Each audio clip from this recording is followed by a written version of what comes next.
Hi friends, നമസ്കാരം. സഹകാരി rice പ്ലസിൻ്റെ ഇന്നത്തെ constitution ക്ലാസ്സിലേക്ക് ഏവർക്കും ഹൃദ്യമായി സ്വാഗതം. സുഹൃത്തുക്കളെ, സ്വയം തീരുമാനം എടുക്കാൻ കഴിയാത്തവർ, എടുത്ത തീരുമാനത്തിൽ ഉറച്ചു നിൽക്കാൻ കഴിയാത്തവർ, അവർക്ക് വിജയം അർഹതപ്പെട്ടതല്ല. അതുകൊണ്ട് എനിക്ക് നിങ്ങളോട് പറയാനുള്ളത്, പോസിറ്റീവായിട്ടുള്ള തീരുമാനങ്ങൾ എടുക്കുവാനും എടുത്ത തീരുമാനത്തിൽ അടിയുറച്ചു നിൽക്കുവാനും നിങ്ങൾക്ക് കഴിയണം. ആ കഴിവ് നിങ്ങളെ വിജയത്തിലേക്ക് നയിക്കും. നല്ല ചിന്തകളിലൂടെയാണ് നല്ല പ്രവൃത്തിയിലേക്ക് നമ്മൾ പോകുന്നത്. നല്ല പ്രവൃത്തിയാണ് നമ്മളെ വലിയ വിജയത്തിലേക്ക് നയിക്കുന്നത്. അങ്ങനെ ആകട്ടെ, എല്ലാവർക്കും വലിയ വിജയങ്ങൾ ഉണ്ടാകട്ടെ എന്ന ആശംസയോടുകൂടി ഏറെ സ്നേഹത്തോടെ ഇന്നത്തെ ക്ലാസ്സിലേക്ക് നിങ്ങളെല്ലാവരെയും ഞാൻ ഒരിക്കൽ കൂടി ക്ഷണിക്കുകയാണ്. നമ്മൾ ലാൻഡ് റിഫോംസ് ആക്ട്, ഭൂപരിഷ്കരണത്തെക്കുറിച്ചാണ് പഠിച്ചുകൊണ്ടിരിക്കുന്നത്. ഭൂപരിഷ്കരണം ഒരു ക്ലാസ് നമ്മൾ എടുത്തു കഴിഞ്ഞു. ആ ക്ലാസ്സിൽ നമ്മൾ തിരുവിതാംകൂറിലെ ഏറ്റവും പ്രധാനപ്പെട്ട ഭൂപരിഷ്കരണവുമായി ബന്ധപ്പെട്ടൊരു പ്രൊക്ലമേഷൻ ആണ് പഠിച്ചു നിർത്തിയത്. പണ്ടാരപ്പാട്ടം പ്രൊക്ലമേഷൻ, പണ്ടാരപ്പാട്ട വിളംബരം 1865 ആയില്യം തിരുനാൾ അല്ലേ? അതിനെയാണ് തിരുവിതാംകൂറിലെ കർഷകരുടെ മാഗ്ന കാർട്ട എന്നൊക്കെ വിശേഷിപ്പിക്കുന്നത്. ആ വിളംബരത്തിൻ്റെ യഥാർത്ഥ ശില്പി എന്ന് പറയുന്നത് നമ്മുടെ ടി മാധവ റാവു ആണെന്നൊക്കെ, ദിവാനായിരുന്ന മാധവ റാവു ആണ് ഈ വിളംബരത്തിന് വേണ്ട സഹായങ്ങളൊക്കെ ചെയ്തത് എന്ന് നമ്മൾ പഠിച്ചു കഴിഞ്ഞു അല്ലേ? ഇനി ആ വിളംബരത്തിലൂടെ കർഷകർക്ക് കിട്ടിയ നേട്ടവും നമ്മൾ കഴിഞ്ഞ ക്ലാസ്സിൽ പറഞ്ഞു. കർഷകർ ഓണറായി മാറി. അവർക്ക് അതുകൊണ്ട് തന്നെ അവരുടെ ആവേശം കൂടി. കൃഷിഭൂമിയിൽ കൂടുതൽ പണിയെടുക്കാൻ അവർ തയ്യാറായി. അത് വലിയ കാർഷിക ഉൽപ്പാദനം വർദ്ധിക്കാൻ കാരണമായി. അങ്ങനെ സോഷ്യൽ ചേഞ്ച്, സാമൂഹ്യ മാറ്റങ്ങൾക്ക് കാരണമായി. ഇത്രയും കാര്യങ്ങളാണ് കഴിഞ്ഞ ക്ലാസ്സിൽ പഠിച്ചത്. എന്നാൽ തിരുവിതാംകൂറിലെ തന്നെ, ട്രാവൻകൂറിലെ തന്നെ ഭൂപരിഷ്കരണവുമായി ബന്ധപ്പെട്ട പ്രവർത്തനം അവിടെ കൊണ്ട് അവസാനിക്കുന്നില്ല.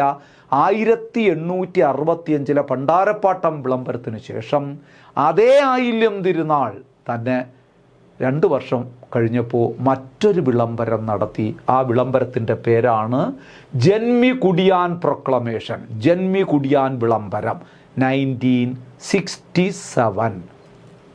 This was proclamation issued by Maharaja Ayilyam Thirunal. 1865 നമ്മൾ നേരത്തെ പണ്ടാരപ്പാട്ടം പ്രൊക്ലമേഷൻ പറഞ്ഞത്. ഇത് 1867.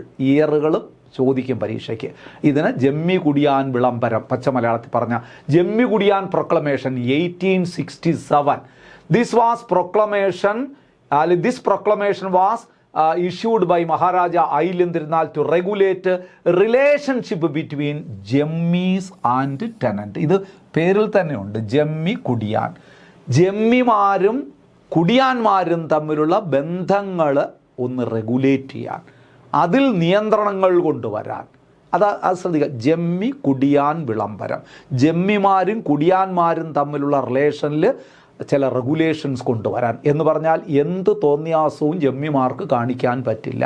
കുടിയാന്മാരുടെ മേലിൽ എന്ത് കരിനിയമവും കൊണ്ടുവരാനോ അവരെ ചൂഷണം ചെയ്യാനോ പറ്റില്ല എന്ന് ആയില്യം തിരുനാൾ ഈ പ്രൊക്ലമേഷനിലൂടെ മുന്നോട്ട് ആശയം കൊണ്ടുവന്നു. എന്താണ്? അപ്പോൾ this proclamation issued by Maharaja Ayilyam Thirunal to regulate relation between janmi and tenants അല്ലെങ്കിൽ kudiyans who farmed under them in Travancore. നോക്കൂ, തിരുവിതാംകൂറിൽ കൃഷി ചെയ്യുന്ന കുടിയാന്മാരുടെ മേലുള്ള ജമ്മിമാരുടെ പ്രവർത്തനങ്ങളിൽ വളരെ വ്യക്തമായ ചില നിയന്ത്രണങ്ങൾ കൊണ്ടുവരാൻ കാരണമായ നിയമമാണിത്. ഇനി അതിൻ്റെ മെയിൻ പ്രൊവിഷൻ നിങ്ങൾ നോക്കുക, അതിൻ്റെ വ്യവസ്ഥകൾ നോക്കുക. This law stipulated that if tenants were currently paying the tax and rent to the ജമ്മി, നമ്മൾ നേരത്തെ പറഞ്ഞല്ലോ, ഓരോരുത്തർക്ക് കൃഷിഭൂമി കൊടുത്തു, അവർ കൃത്യമായി റെൻറ്റ് ജമ്മിമാരെ ഏൽപ്പിക്കുകയാണ്. അവർക്ക് റെൻ്റൊക്കെ ഫിക്സ് ചെയ്ത് കൊടുത്തിരിക്കണം. ആ ഫിക്സഡ് ആയിട്ടുള്ള റെൻറ്റ് ജമ്മിമാരെ ഏൽപ്പിക്കുകയാണ്. അങ്ങനെ ഏൽപ്പിച്ചാൽ the janmi did not have the authority to evict them from the land without reason. നോക്കൂ, ലാൻഡിൻ്റെ ഓണർഷിപ്പ് ഉൾപ്പെടെ കർഷകർക്ക് കൊടുത്തിരിക്കുകയാണ്. കർഷകർ അവർക്ക് ഫിക്സ് ചെയ്ത് കൊടുത്തിരിക്കുന്ന റെൻറ്റ് കൃത്യമായി അടയ്ക്കേണ്ടത് ഈ ജമ്മീര ഒരു ഇടനിലക്കാരനായിട്ട് ജമ്മി നിൽക്കുകയാണ്. അത് തന്നെയായിരുന്നു അന്നത്തെ വ്യവസ്ഥ, ജമ്മി വ്യവസ്ഥ അതാണ്. അപ്പം ജമ്മിമാരുടെ കയ്യിൽ എന്ത് കൊടുക്കുന്നു? ടാക്സ് കൊടുക്കുന്നു. ആ ടാക്സ് ഫിക്സ് ചെയ്ത ടാക്സാണ്, ജമ്മിമാർക്ക് തോന്നിയ പോലെ ചെയ്യാൻ പറ്റില്ല. അങ്ങനെ കൃത്യമായി ടാക്സ് കൊടുത്തുകൊണ്ടിരിക്കുന്ന ഒരു കുടിയാനെ അല്ലെങ്കിൽ ഒരു ഫാമറെ ഒരു കാരണം ഇല്ലാതെ പിരിച്ചുവിടാൻ പറ്റില്ല. എന്ന് പറഞ്ഞാൽ അവിടുന്ന് ഇറക്കി വിടാൻ പറ്റില്ല, അവൻ്റെ കൃഷിഭൂമിയിൽ നിന്ന് ഇറക്കി വിടാൻ പറ്റില്ല എന്ന് ഈ നിയമം അടിവരയിട്ട് പറയുന്നു. അകാരണമായിട്ട് ഒരു ജന്മിക്ക് ഒരു കുടിയാനെ പുറത്താക്കാൻ പറ്റില്ല, ഭൂമിയിൽ നിന്ന്, കൃഷിഭൂമിയിൽ നിന്ന് പുറത്താക്കാൻ പറ്റില്ല എന്ന് ഈ നിയമം അടിവരയിട്ട്. അതാണ് ജമ്മി കുടിയാൻ പ്രൊക്ലമേഷൻ. ജമ്മിമാരുടെ പ്രവർത്തനങ്ങളെ നിയന്ത്രിച്ചതാണ്. കൃത്യമായി ടാക്സ് അടയ്ക്കുന്ന ഒരു കർഷകന് സുഖമായി ജീവിക്കാം, അവനെ ആരും പുറത്ത് ഇറക്കാൻ പറ്റില്ല എന്നാണ് ഈ നിയമത്തിലൂടെ കൊണ്ടുവന്ന പ്രധാന വ്യവസ്ഥ. If tenant farmed the same land for a fixed period he would gain permanent occupancy right on that land.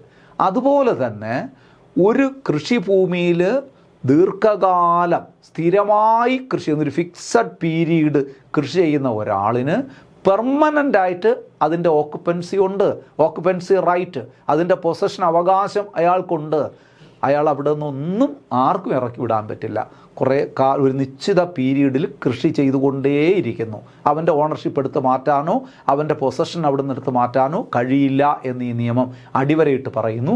Strict criteria were brought in for tax like kanam, pattam, collected by janmi from അങ്ങനെ ടെനൻറ്റ്. ഈ ടെനൻറ്റിൻ്റെ കയ്യിൽ നിന്ന്, കർഷകരുടെ കയ്യിൽ നിന്ന്, കുടിയാൻ്റെ കയ്യിൽ നിന്ന് കളക്റ്റ് ചെയ്യുന്ന ടാക്സിന് കൃത്യമായ മാനദണ്ഡം ഫിക്സ് ചെയ്തു. എങ്ങനെ ടാക്സ് കളക്ട് ചെയ്യണം, എന്ത് കളക്ട് ചെയ്യണം, ഇതിനെ കാണം, പാട്ടം എന്നൊക്കെ പറയുന്നുണ്ട്. അതുകൊണ്ട് ഈ ആക്ടിൻ്റെ മറ്റൊരു പേര് തന്നെ നമ്മൾ അവസാനം പറയും, കാണപ്പാട്ടം പ്രൊക്ലമേഷൻ എന്നും പറയും ഇതിനെ. ജന്മി കുടിയാൻ വിളംബരം, 1867 ജമ്മി കുടിയാൻ വിളംബരം അറിയപ്പെടുന്ന മറ്റൊരു പേര് കാണപ്പാട്ട വിളംബരം എന്നാണ്. മനസ്സിലാകുന്നല്ലോ? അത് ടെക്നിക്കൽ ടേമാണ് അവരിന്ന് പിരിക്കുന്ന കാണം എന്ന് പറഞ്ഞാൽ ശരിക്കും ആ ടാക്സ് ഫിക്സ് ചെയ്യുന്നത് ഒരു ക്രൈറ്റീരിയ ഉണ്ട്, മാനദണ്ഡമുണ്ട്. ഈ നിയമമൊക്കെ ഈ പ്രൊക്ലമേഷനൊക്കെ വരുന്നതിന് മുമ്പ് അങ്ങനെയൊന്നും ഇല്ലായിരുന്നു. ജമ്മിക്ക് തോന്നണത് തന്നെയാണ് പിടിച്ച് വാങ്ങിക്കുന്നത്. ഇത് നടക്കൂല. അത് ഭൂമിക്ക് കൃത്യമായിട്ടുള്ള ടാക്സ് അടച്ചാൽ മതി. അങ്ങനെ അടയ്ക്കുന്ന ഒരാളെ ഭൂമിയിൽ നിന്ന് ഇറക്കി വിടാൻ പറ്റില്ല എന്നാണ് ഈ നിയമം പറയുന്നത്. നോക്കൂ, this proclamation helped prevent janmis from increasing the rent as they pleased. ഇനി ഈ മുമ്പൊക്കെ ആണെങ്കിൽ ഇവർ ഈ കർഷകർക്ക് കൈവശം വച്ചിരിക്കുന്ന ഭൂമിക്ക് റെൻ്റൊക്കെ കൂട്ടിക്കൊണ്ടേയിരിക്കും. ഇത് അവർക്ക് അവകാശമായിട്ട് കൊടുത്തിരിക്കുന്നുവെങ്കിലും ഒരു ലീസ് മോഡലിൽ കൊടുത്തിരിക്കുകയാണ്. അപ്പോൾ സ്വാഭാവികമായിട്ട് ജമ്മിക്ക് തോന്നുന്നത് പോലെ അതിൻ്റെ റെൻ്റൊക്കെ വർദ്ധിപ്പിക്കാം. നടക്കൂല. ഈ നിയമം പറയുന്നു അങ്ങനെ പറ്റില്ല. Prevent janmis from increasing rent as they, തോന്നും പോലെ, ജമ്മിക്ക് തോന്നും പോലെ ഈ ഭൂമിയുടെ മേൽ റെൻറ്റോ ടാക്സോ ഒന്നും കൂട്ടാൻ അവകാശമില്ല എന്ന് ഈ നിയമം അടിവരയിട്ട് പറയുന്നു. ഇനി അതിൻ്റെ സിഗ്നിഫിക്കൻസിലേക്ക് നോക്കാം. The law provided great protection to ordinary farmers. ജമ്മി കുടിയാൻ വിളംബരത്തിൻ്റെ ഏറ്റവും പ്രധാനപ്പെട്ട ഒരു ഗുണമെന്ന് പറയുന്നത് കർഷകർക്ക് പ്രൊട്ടക്ഷൻ നൽകുന്നു from exploitation of janmis and unfair evictions. ഈ ജമ്മിമാരുടെ ചൂഷണത്തിൽ നിന്നും അവരുടെ കുടിയിറക്കലിൽ നിന്നും ഒക്കെ രക്ഷ നേടാൻ കർഷകർക്ക് കഴിയുന്നു ഈ നിയമപ്രകാരം. നോക്കൂ, upon receiving the assurance that they would not be ousted from the land, farmers focused on cultivation in better way. ഭൂമിയിൽ നിന്ന് കുടിയിറക്കില്ല എന്ന ഉറപ്പ് ഉള്ളതുകൊണ്ട് ഫാമേഴ്സ് വളരെ ഉത്സാഹത്തോടെ അവരെ ഭൂമിയിൽ കൾട്ടിവേറ്റ് ചെയ്യുന്നു. അത് ബെറ്റർ പ്രൊഡക്ഷൻ ഉണ്ടാക്കാൻ കാരണമായി മാറുന്നു. ക്ലിയർ അല്ലേ? This proclamation led to reducing the uncontrolled power of land ലോണിങ് janmis and recognising the right of farmers. ഈ നേരത്തെ പറഞ്ഞാൽ ജമ്മിമാരുടെ ഈ അൺകൺട്രോൾഡ് പവർ, അതായത് അവരുടെ ശരിക്ക് കൺട്രോളില്ലാത്ത അധികാരം, അതൊക്കെ എടുത്ത് ദൂരെ കളഞ്ഞു. അവർക്ക് അവരുടെ അധികാരത്തിൽ നിയന്ത്രണങ്ങൾ കൊണ്ടുവന്നു. അതുപോലെ തന്നെ ഫാമേഴ്സിൻ്റെ അവകാശങ്ങൾ സംരക്ഷിക്കാനുള്ള വ്യവസ്ഥകൾ കൊണ്ടുവന്നു ഈ നിയമപ്രകാരം. This also known it is also known as kanam pattam proclamation. ഞാൻ നേരത്തെ പറഞ്ഞു. അപ്പോൾ which proclamation is also known as kanam pattam proclamation? Janmi kudiyan proclamation of 1867. 1867 ജന്മി കുടിയാൻ പ്രൊക്ലമേഷൻ്റെ മറ്റൊരു പേരാണ് കാണം പാട്ടം പ്രൊക്ലമേഷൻ. നിങ്ങളിവിടെ ഓർക്കേണ്ടുന്ന ഒറ്റ കാര്യമുള്ളൂ, ആയില്യം തിരുനാൾ ആണ് ഇത് പ്രൊക്ലമേഷൻ നടത്തിയത്. ഇത് പ്രൊക്ലമേഷൻ്റെ ഉദ്ദേശം എന്ന് പറഞ്ഞാൽ to make regulation on the relationship between janmi and kudiyan. ജമ്മിയും കുടിയാൻ തമ്മിലുള്ള ബന്ധത്തിൽ നല്ല ഒരു നിയന്ത്രണം ഏർപ്പെടുത്തുക എന്ന ഉദ്ദേശത്തോടു കൂടിയാണ് അതിനെ റെഗുലേറ്റ് ചെയ്യുക എന്നുള്ള ഉദ്ദേശത്തോടു കൂടിയാണ് ഈ നിയമം പാസ്സാക്കിയത്. അകാരണമായിട്ട് ജമ്മിമാർക്ക് ഈ കുടിയാന്മാരുടെ മേൽ അധികാരം പ്രയോഗിക്കാൻ കഴിയില്ല. തോന്നുന്നത് പോലെ റെൻ്റ് എന്ന പേരിലോ ടാക്സ് എന്ന പേരിലോ അവരിൽ നിന്ന് അമിതമായി തുക ഈടാക്കാൻ പറ്റില്ല. അകാരണമായിട്ട് അവരെ ഭൂമിയിൽ നിന്ന് ഇറക്കി വിടാൻ പറ്റില്ല. ഇതൊക്കെയാണ് ഈ പ്രൊക്ലമേഷൻ കൊണ്ടുണ്ടായ ഗുണങ്ങളെന്ന് പറയുന്നത്. ഇനി മറ്റൊരു പ്രൊക്ലമേഷൻ 1886 കണ്ടെഴുത്ത് പ്രൊക്ലമേഷൻ പീരീഡ് മാറി. 1865 ആദ്യത്തെ എന്താ പറഞ്ഞത് പണ്ടാരപ്പാട്ടം പ്രൊക്ലമേഷൻ, 1867 ജമ്മി കുടിയാൻ പ്രൊക്ലമേഷൻ, അതെല്ലാം കഴിഞ്ഞിട്ട് 1886 അപ്പോൾ രാജാവ് മാറി. അതാരായിരുന്നു ആ രണ്ട് പ്രൊക്ലമേഷൻ? ആയില്യം തിരുനാൾ, ഇത് ശ്രീമൂലം തിരുനാളാണ്. Kandezhuthu proclamation means to personally see measure. കണ്ട് എഴുതുക, പേഴ്സണലായിട്ട് കണ്ട് മെഷർ ചെയ്ത് and record information about land. ഭൂമിയെ ചെന്ന് നോക്കി അളവെടുത്ത് സർവേ നടത്തുന്നു. റീസർവേ എന്നൊക്കെ നമ്മൾ പറയുന്നില്ലേ, അത് തന്നെയാണ് കണ്ടെഴുത്ത് പ്രൊക്ലമേഷൻ. അങ്ങനെയാണ് Kandezhuthu means to personally see measure and record information about land. ഭൂമിയെ കണ്ട് അതിൻ്റെ അളവുകൾ നിശ്ചിതപ്പെടുത്തി അതിൻ്റെ അതിർത്തികൾ നിർണയിച്ച് അത് സർവേ നടത്തി അതിലൊരു വ്യക്തത വരുത്തുന്നു. അതിർത്തികൾ കൃത്യമായി കണ്ടെഴുത്ത് നടത്തുന്നു. ശരിക്കും നേരിട്ട് ഫിസിക്കലായിട്ട് തന്നെ ഭൂമി അളന്ന് തിട്ടപ്പെടുത്തി അതിൻ്റെ അതിർത്തികൾ നിശ്ചയിച്ച് അതൊരു റെക്കോർഡാക്കി മാറ്റുന്നു. അതിനാണ് കണ്ടെഴുത്തെന്ന് പറയുന്നത്. This proclamation was issued for measuring land. നോക്കൂ, measuring and assessing land in a scientific manner, settlement and survey. കണ്ടോ, ശാസ്ത്രീയമായ രീതിയിൽ ഭൂമി സെറ്റിൽ ചെയ്യുന്നു, സർവേ നടത്തുന്നു. എത്ര ഏക്കർ ഭൂമിയുണ്ട്, അതിൻ്റെ അതിരുകൾ എവിടെയൊക്കെയാണ്, ആരുടെ കൈവശമൊക്കെയാണ് ഭൂമി ഇരിക്കുന്നത്, ഇങ്ങനെ നേരിട്ട് സർവേ നടത്തി ഭൂമിയുടെ അളവിലും ഒക്കെ ഒരു വ്യക്തത വരുത്തുന്നതിന് വേണ്ടിയിട്ട് നടത്തിയ പ്രൊക്ലമേഷൻ്റെ പേരാണ് കണ്ടെഴുത്ത് പ്രൊക്ലമേഷൻ. അതിൻ്റെ ഉദ്ദേശം എന്താണെന്നറിയാമോ? നോക്കൂ, the land possessed by each individual was accurately measured. ഓരോരുത്തരും കൈവശം വച്ചിരിക്കുന്ന ഭൂമിയുടെ അളവ് കൃത്യമായി കണക്കാക്കപ്പെടുന്നു. മറ്റതങ്ങനെയൊന്നുമില്ല. ജമ്മി പറയണത് തന്നെയാണ് അളവും കാര്യങ്ങളുമൊക്കെ. ഇതങ്ങനെയല്ല, ഒരാൾക്ക് അവകാശപ്പെട്ട ഭൂമി എത്രയാണ് അത് ഫിക്സ് ചെയ്ത് വയ്ക്കുന്നു, മെഷർ ചെയ്യുന്നു. ആൻഡ് ബൗണ്ടറീസ് വെയർ ഫിക്സ്ഡ്, അതിർത്തികൾ ഫിക്സ് ചെയ്യുന്നു. ആൻഡിൽ then the taxes were determined based on approximate estimate. നോക്കൂ, അതുവരെ ഈ ഭൂമിയുടെ ടാക്സൊക്കെ നിർണ്ണയിക്കുന്നത് എങ്ങനെയാണെന്ന് അറിയാമോ? അപ്രോക്സിമേറ്റ് ആയിട്ടാണ്. നീ ഇത്ര കൊടുക്ക്, അടുത്ത ആൾ ഇത്ര കൊടുക്ക്. വാസ്തവത്തിൽ അതൊരു അൺസയൻറ്റിഫിക് മെത്തേഡായിരുന്നു. ചിലപ്പം ഭൂമി കൂടുതലുള്ളവൻ കുറച്ച് കൊടുക്കും, കുറച്ച് ഉള്ളവൻ കൂടുതൽ കൊടുക്കേണ്ടി വരും. ജമ്മിക്ക് ഇഷ്ടമുള്ള ആളിൻ്റെ നിന്ന് കുറച്ച് വാങ്ങിക്കും, ജമ്മിക്ക് വിരോധമുള്ള ആളിൻ്റെ നിന്ന് കൂടുതൽ വാങ്ങിക്കും. ഇങ്ങനെയൊക്കെയുള്ള അതൊക്കെ എടുത്ത് കളഞ്ഞിട്ട് ഒരു ക്രൈറ്റീരിയ കൊണ്ടുവന്നു, ഒരു കൃത്യമായ മാനദണ്ഡം കൊണ്ടുവന്നു. ഓരോരുത്തരുടെ കൈവശം ഇരിക്കുന്ന ഭൂമിക്ക് അളവ്, ബൗണ്ടറീസ് നിർണ്ണയിച്ചു. അത് എത്ര അളവാണ്, ഇതാണ് കണ്ടെഴുത്ത്. ഭൂമി സർവേ നടത്തി കണ്ട് അതിൻ്റെ അളവുകൾ നിശ്ചയിക്കുന്ന സമ്പ്രദായം. അതിലൂടെ individuals accurately measured the boundaries were boundaries of their land. അവരുടെ ഭൂമിയുടെ ബൗണ്ടറീസ് ഏതാണെന്ന് അവർക്ക് അറിയാൻ പറ്റുന്നു. അങ്ങനെ അതിൻ്റെ അടിസ്ഥാനത്തിൽ ടാക്സ് ഫിക്സ് ചെയ്യുന്ന സമ്പ്രദായം വന്നു. Tax was based on the type of land. ഇനി അത് മാത്രമല്ല, അതിർത്തി തിരിച്ച് ലാൻഡ് തിരിച്ചൊക്കെ ഇട്ടു.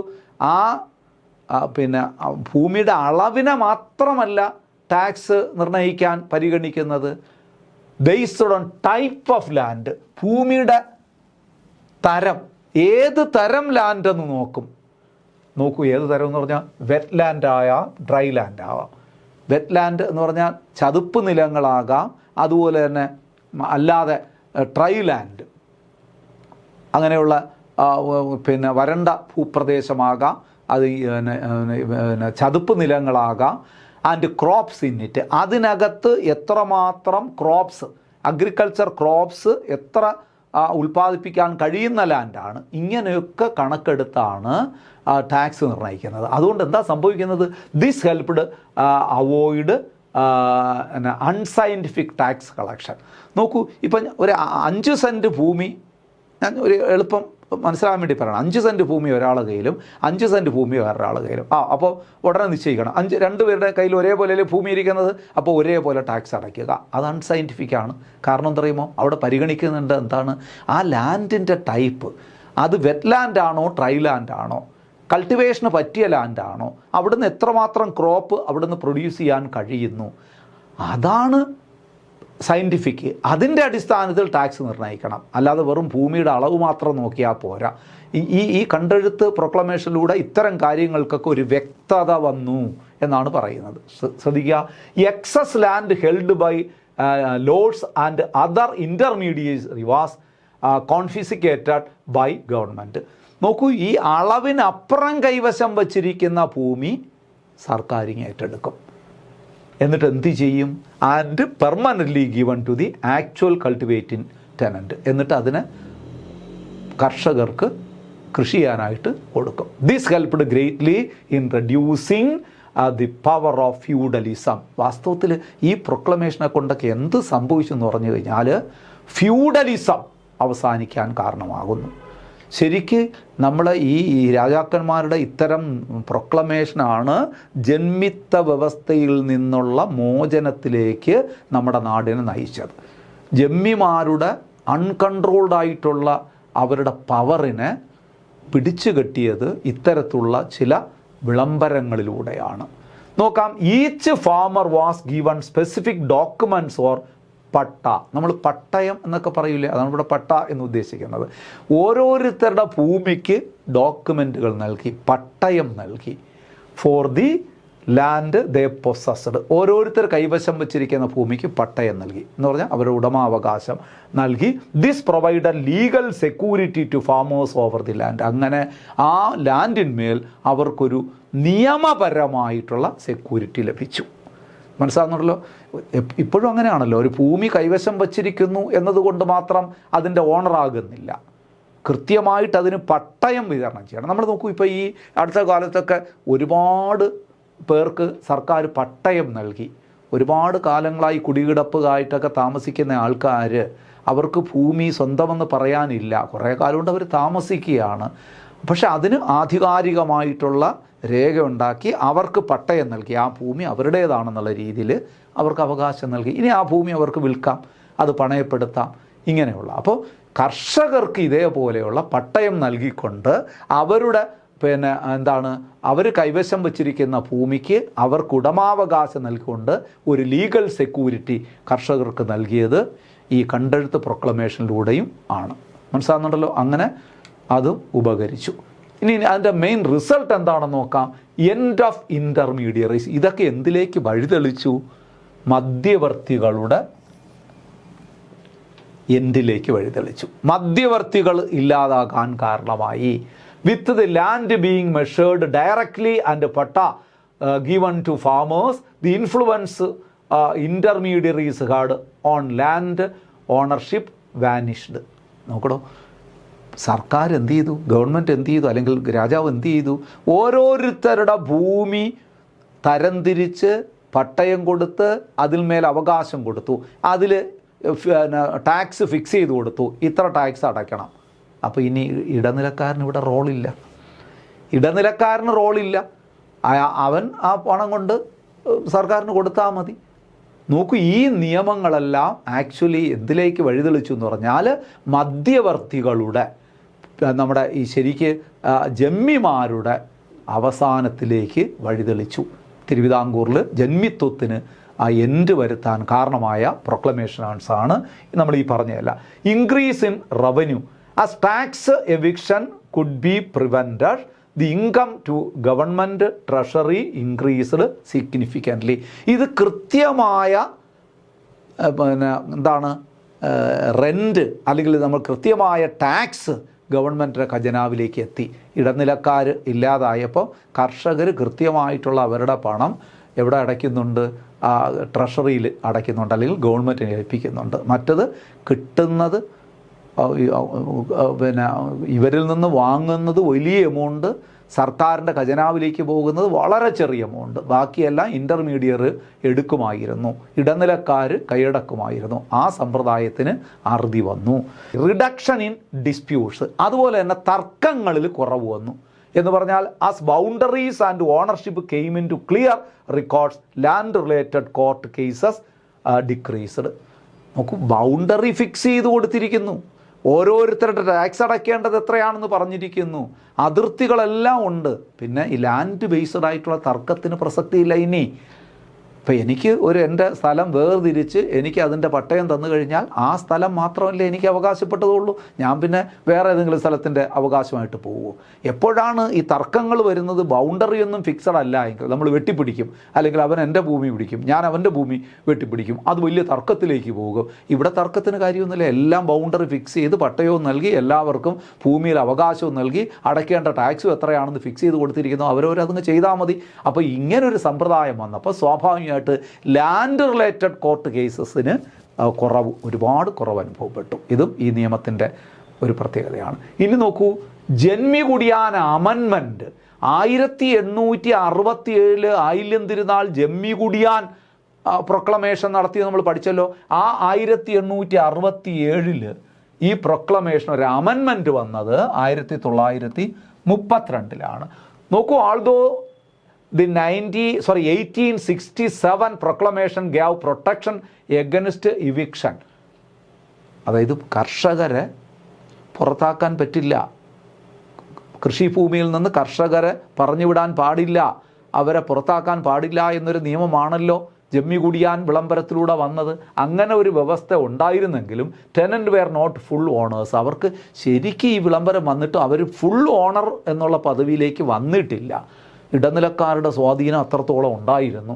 A revolutionary change came in the status of ടെനൻസ് through 1932 amendment. അതിലൊരു മാറ്റം വന്നിട്ട് കർഷകർക്ക് കൂടുതൽ ഓണർഷിപ്പ് ഉറപ്പിക്കുന്ന ഒരു അമെൻമെൻറ്റാണ് ജന്മി കുടിയാൻ അമെൻമെൻറ്റ് ആക്ട് 1932 32 ആ 1867 ജന്മി കുടിയാൻ ആ പ്രൊക്ലമേഷന് വലിയൊരു ഭേദഗതി കൊണ്ടുവന്നു. അതിലെ മെയിൻ പ്രൊവിഷൻ എന്താണെന്ന് നമുക്ക് നോക്കാം.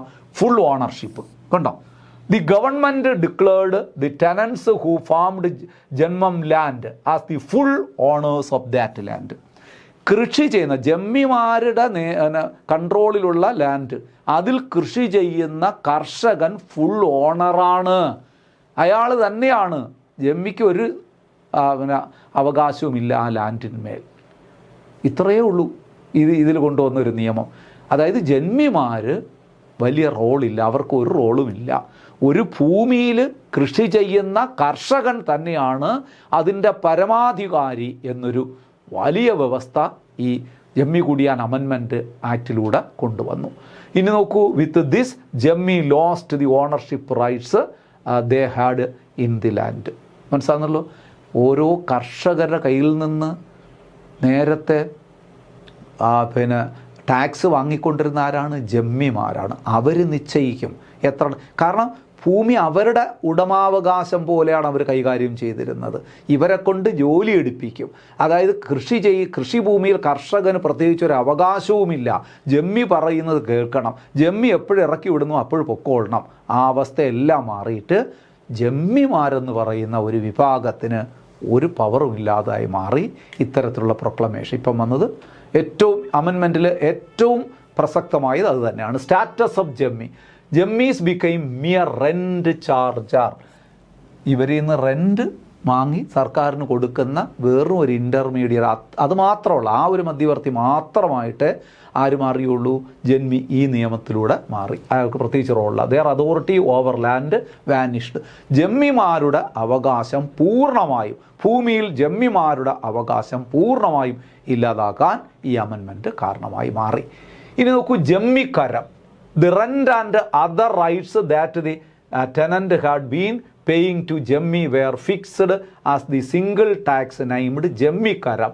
It was decided that the government would collect this directly and give it to Jammi. ഇനി ജമ്മിമാർക്ക് എന്തെങ്കിലും വരുമാനം വേണ്ടേ? അപ്പം കർഷകരുടെ കയ്യിൽ നിന്ന് ചെറിയൊരു എമൗണ്ട് ജമ്മിക്കരമായിട്ട് പോകും.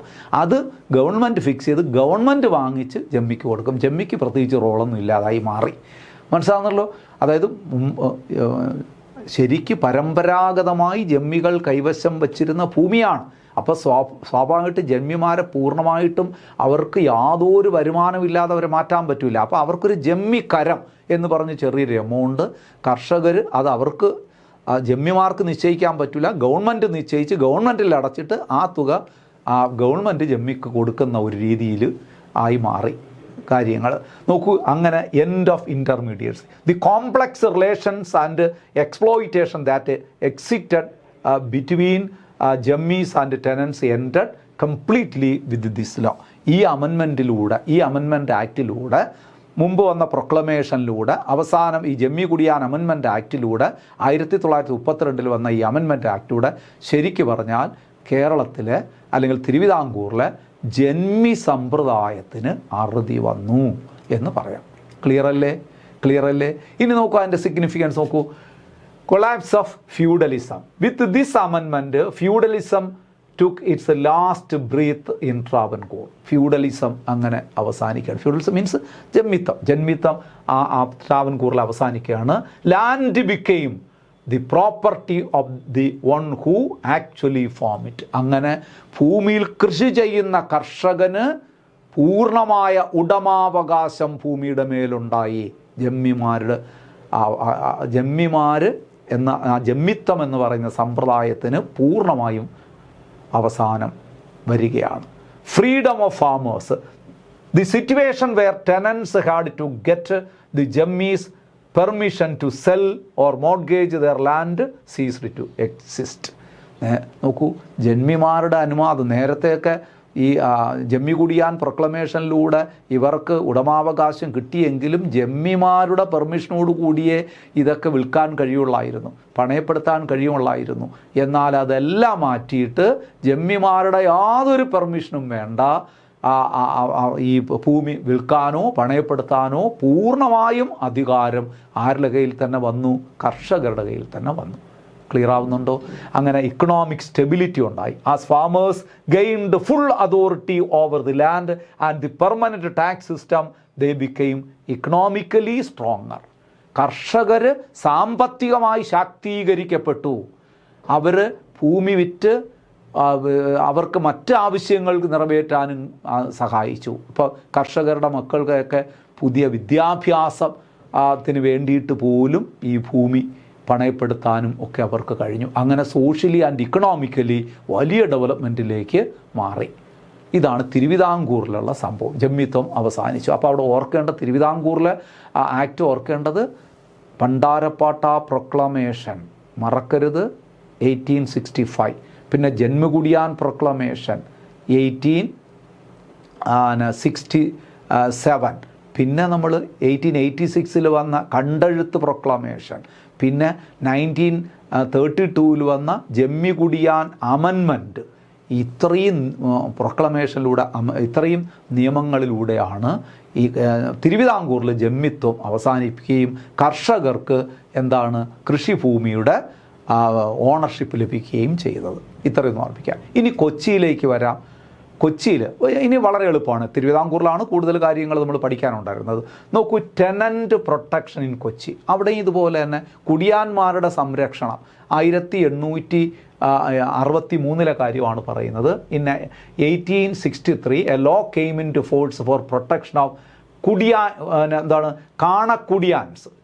അവിടെ കാണക്കുടിയാൻസ് എന്നൊക്കെ പറയുന്ന കുടിയാന്മാർ ടെനൻസിന് who farmed under janmis in Kochi. കൊച്ചിയിലെ ജമ്മിമാരുടെ കീഴിൽ പ്രവർത്തിക്കുന്ന കുടിയാന്മാർ, അവർ വിളിക്കപ്പെടുന്ന കാണക്കുടിയാൻ എന്നാണ്. അവരുടെ പ്രൊട്ടക്ഷന് വേണ്ടിയിട്ട് ഒരു നിയമം വന്നത് 1863 അതിൻ്റെ പ്രധാനപ്പെട്ട ഉദ്ദേശമെന്ന് പറയുന്നത്, if a tenant farmed a piece of land continuously for 12 years, this proclamation prevented him from being unfairly evicted before the completion of that period. 12 വർഷം തുടർച്ചയായി കൃഷി ചെയ്യുന്ന ഒരു കർഷകന് കൃഷിഭൂമിയിൽ നിന്ന് ഇറക്കി വിടാൻ പറ്റില്ല എന്നൊരു നിയമം 1863 ടെനൻറ്റ് പ്രൊട്ടക്ഷൻ ആക്ട് എന്ന് പറഞ്ഞുകൊണ്ട് ഒരു കുടിയാന്മാരെ സംരക്ഷിക്കുന്നതിന് വേണ്ടിയിട്ട് കൊച്ചിയിലൊരു നിയമം പാസ്സാക്കി.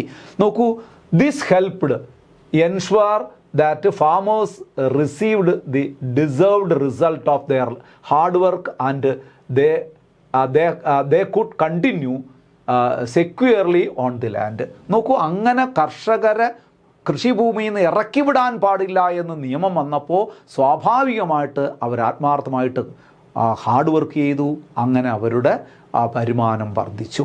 The government intervened to reduce the uncontrolled authority janmi had over the tenant. അത് ഇവിടെയും നമ്മൾ നേരത്തെ തിരുവിതാംകൂറിൽ കണ്ടതുപോലെ തന്നെ ജമ്മിമാർ കർഷകരുടെ മേൽ പ്രയോഗിച്ചിരുന്ന അൺകൺട്രോൾഡ് അതോറിറ്റി, ഒരു അനിയന്ത്രിതമായ രീതിയിലുള്ള ഒരു അധികാരം അവസാനിപ്പിച്ചു കൊച്ചിയിലും. അവിടെ ഒരു പ്രധാന ചോദ്യമുണ്ട്. കൊച്ചിയിൽ ഫ്യൂഡലിസം അവസാനിപ്പിച്ച് ജന്മിത്വം അവസാനിപ്പിച്ചത് ആര് എന്ന് ചോദിച്ചാൽ ശക്തൻ തമ്പുരാൻ. ശക്തൻ തമ്പുരാൻ ആധുനിക തൃശ്ശൂരിൻ്റെ സ്ഥാപകൻ എന്നൊക്കെ പറഞ്ഞ് നിങ്ങൾ പഠിച്ചിട്ടുണ്ടല്ലോ, ശക്തൻ തമ്പുരാൻ. അപ്പം feudal rule in Kochi was ended by Sakthan Thampuran. കൊച്ചിയിൽ ജന്മിത്വം അല്ലെങ്കിൽ ഫ്യൂഡലിസം അവസാനിപ്പിച്ച ഭരണാധികാരി ആരെന്ന് ചോദിച്ചാൽ ശക്തൻ തമ്പുരാൻ, മറക്കരുത്. Tenancy act was implemented in Kochi in 1914. Tenancy act പരീക്ഷയ്ക്ക് ചോദിക്കും. കൊച്ചിൻ കുടിയായ്മ നിയമം പാസ്സാക്കിയതെന്ന് 1914. കൊച്ചിൻ കുടിയാന്മ നിയമം 1914 ആണ്. It was to provide legal ഈ കൊച്ചിൻ കുടിയാന്മ നിയമത്തിലൂടെ എന്താ സംഭവിച്ചത്? It provide legal definition, recognition and protection to kanam tenants against arbitrary eviction by landlord. ജമ്മിമാർ ഏകപക്ഷീയമായിട്ട് കർഷകരെ കൃഷിഭൂമിയിൽ നിന്ന് ഇറക്കി വിടുന്നത് തടഞ്ഞുകൊണ്ട് 1914 കൊച്ചിൻ കുടിയായ്മ നിയമം നിലവിൽ വന്നു. ശ്രദ്ധിക്കണേ, നമ്മൾ നേരത്തെ അവിടെ പഠിച്ചതുപോലെ തന്നെയാണ് ഇത് കൊച്ചിയിൽ കൊച്ചിൻ ടെനൻസി ആക്ട് എന്ന് പറയും. കൊച്ചിൻ കുടിയായ്മ നിയമം എന്നാണ് പാസ്സാക്കിയത്? 1914 ആണ്. അതിൻ്റെ ഉദ്ദേശം എന്താണ്? To give protection to kanam tenants against arbitrary eviction. Arbitrary eviction എന്ന് പറഞ്ഞു കഴിഞ്ഞാൽ ഏകപക്ഷീയമായ പുറത്താക്കൽ. ലാൻഡ് ലോഡ് അല്ലെങ്കിൽ അവിടെയുള്ള ജമ്മിമാർ കർഷകരെ അകാരണമായി ഏകപക്ഷീയമായി കൃഷിഭൂമിയിൽ നിന്ന് ഇറക്കി വിടുന്നത് തടഞ്ഞുകൊണ്ട് ടെനൻസി ആക്ട് കുടിയായ്മ നിയമം 1914 പാസ്സാക്കി. ഇനി നോക്കൂ, അത്രയേ ഉള്ളൂ. കൊച്ചിയിൽ വേറെ ഒന്നും പഠിക്കാനല്ല.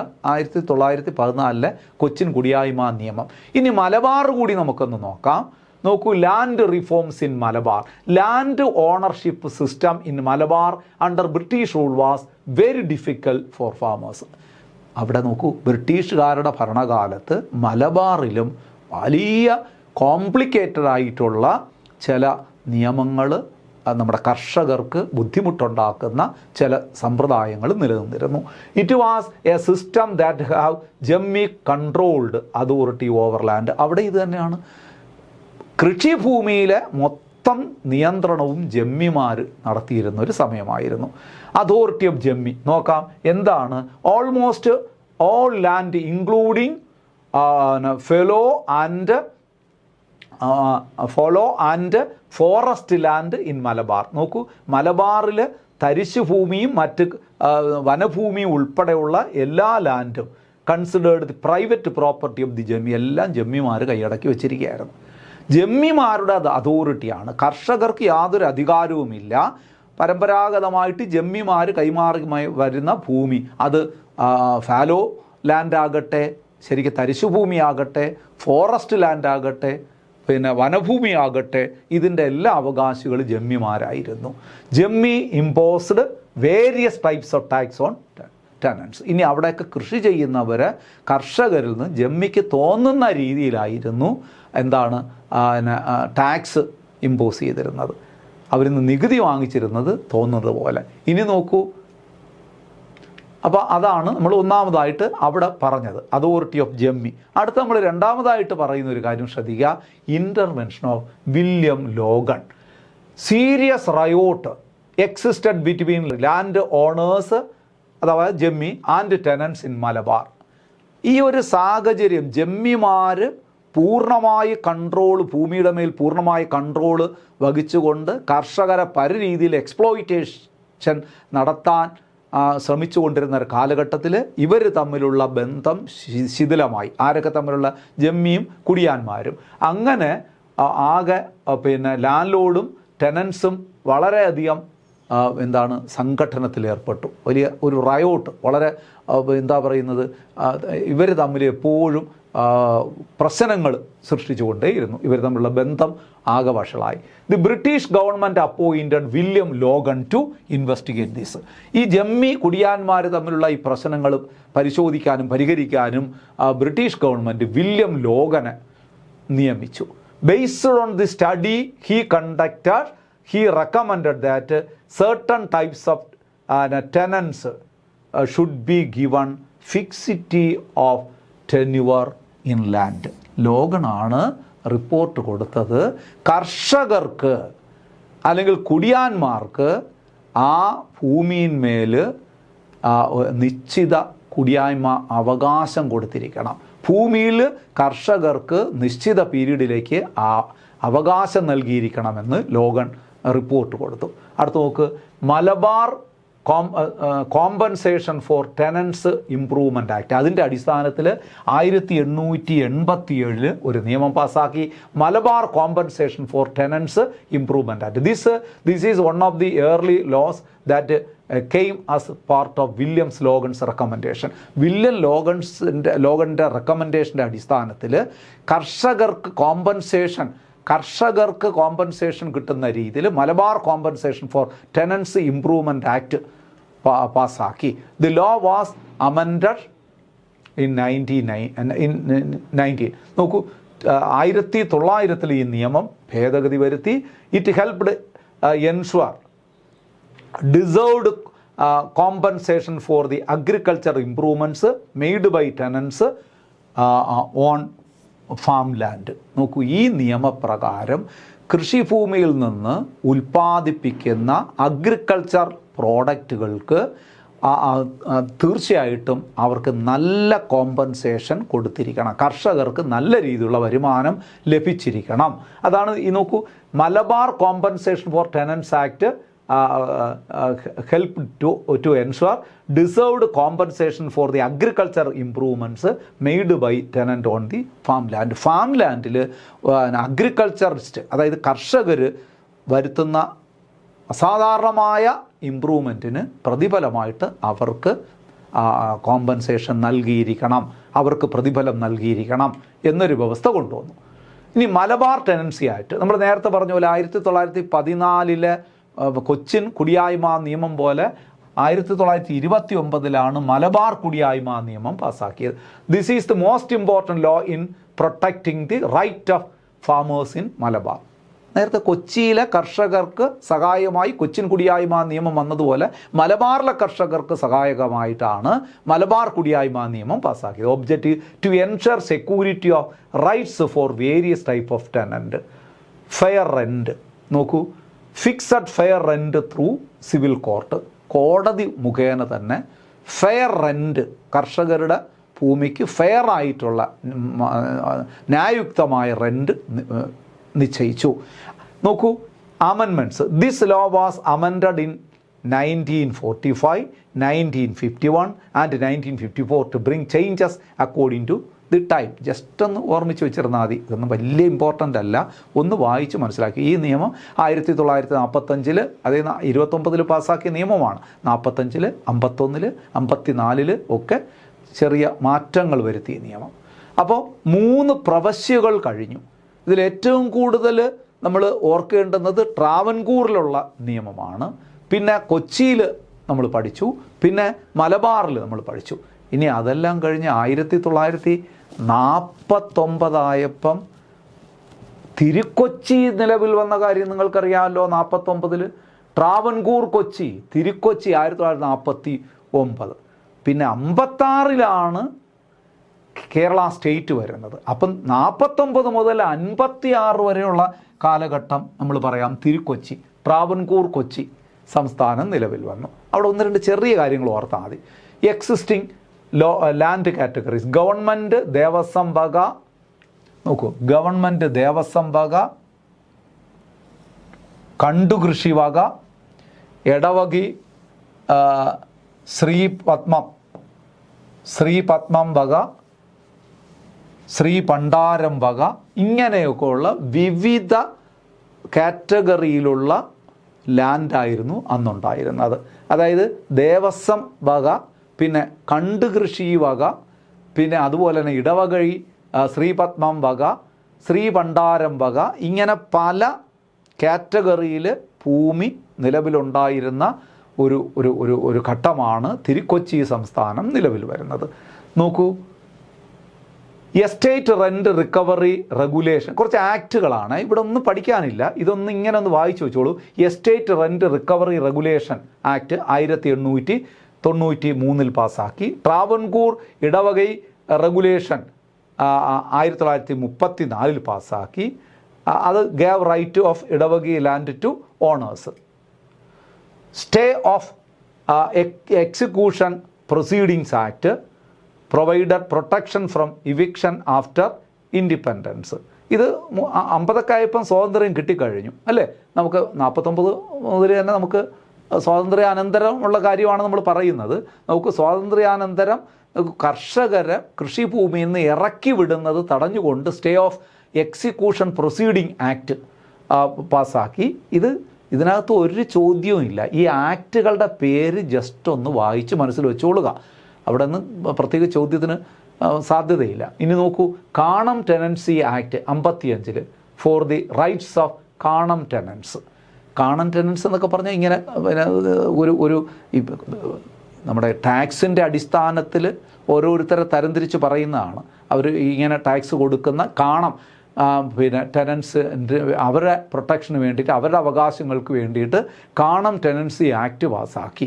പ്രിവെൻഷൻ ഓഫ് ഇവിക്ഷൻ ഓഫ് കുടികിടപ്പുകാർ ആക്ട്, കുടികിടപ്പുകാരെ ഇറക്കി വിടുന്നത് തടഞ്ഞുകൊണ്ടുള്ള ഒരു നിയമം 1950 പാസ്സാക്കി. Land ownership and possession control act 1954 പാസ്സാക്കി. ഇത്രയേ ഉള്ളൂ സുഹൃത്തുക്കളെ. അപ്പം നമ്മൾ ശരിക്കും നമ്മൾ കേരള ലാൻഡ് റിഫോംസിലേക്ക് നമ്മൾ കടന്നിട്ടില്ല.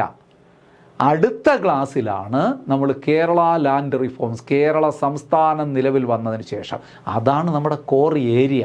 ഇത്രയും നമ്മൾ അതിനു മുമ്പ് നിലനിന്നിരുന്ന കുറച്ച് അവസ്ഥകൾ പറഞ്ഞു വന്നേ ഉള്ളൂ. അവിടെ നമ്മൾ തിരുവിതാംകൂർ മാത്രം നിങ്ങളൊന്ന് ഓർമ്മിച്ച് വെച്ചിരുന്നാൽ മതി. ആ പ്രൊക്ലമേഷൻ, ഭണ്ഡാരപ്പാട്ട വിളംബരം, ജമ്മികുടിയാൻ വിളംബരം, അതിൻ്റെ ഒരു അമെൻമെൻറ്റ്, കണ്ടെഴുത്ത് വിളംബരം, അതൊക്കെയാണ് പരീക്ഷയ്ക്ക് ചോദിക്കുന്നത്. ഈ മേഖലയിൽ നിന്ന് ചോദിക്കാൻ സാധ്യതയുണ്ടെങ്കിൽ അവിടുന്ന് ചോദിക്കുകയുള്ളൂ. അല്ലാതെ കൊച്ചിൻ മലബാറൊന്നും വലിയ ചോദ്യങ്ങൾ വരില്ല, ഇന്നേ വരെ വലുതായിട്ട് ചോദിച്ച് കണ്ടിട്ടില്ല. പക്ഷേ അടുത്ത ക്ലാസ് നമുക്ക് ഭംഗിയായിട്ട് നിങ്ങൾ പഠിച്ചു വയ്ക്കണം. അത് ഐക്യ കേരളം നിലവിൽ വന്നതിന് ശേഷമുള്ള നമ്മുടെ ഭൂപരിഷ്കരണ നിയമത്തെക്കുറിച്ചാണ് നമുക്ക് പഠിക്കാൻ പോകുന്നത്. അപ്പോൾ അടുത്ത ക്ലാസ് നമുക്ക് വീണ്ടും കാണാം. ക്ലാസ് കണ്ടുകൊണ്ടിരുന്ന എല്ലാവർക്കും നന്ദി. Thank you so much. Good bye.